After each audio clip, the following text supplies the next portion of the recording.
Oh, an unforgettable night unfolding as Bellator MMA returned to the WinStar World Casino. It started in the heavyweight division as Ernest James, a talked about prospect on the West Coast, stepped up in class, and Valentin Moldavsky, a Fedor protege, showed us why. Look, Moldavsky was just so powerful. He had a hard time finding his range, but when he found it, there was bad intentions, and that shot you just saw shut his opponent's eye, which brought the beginning to the end several minutes later. But look, James just simply couldn't see these attacks coming. He went down to the ground, but he was a blinded fighter. Referee was forced to step in and award the win to Moldavsky. First knockout win for Valentin Moldavsky. He goes to 7-1.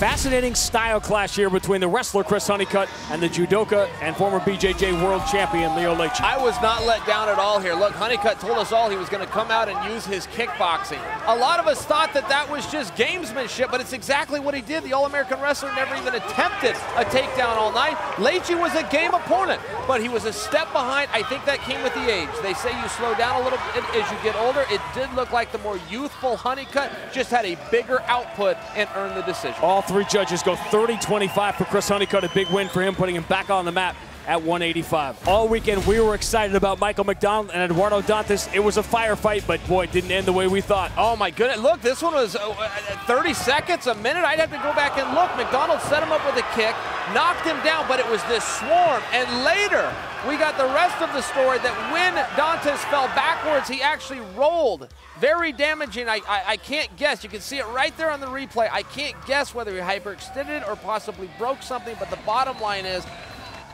the fight could not go on, and the referee called it off. Dantas, the latest to suffer a horrific injury in the Bellator cage, and a monster win for Michael McDonald. Is he next for Darrion Caldwell, or is James Gallagher? The real question is, who's next for Julia Budd? Because everybody she faces now, she destroys. Sean, in some ways, this was a coming out party. And to say that against somebody who's been crowned the world champion might be surprising, but it was absolute domination. She did it on the ground. She did it on the feet. She did it relentlessly. She had a better strategy. She had a more of a gas tank.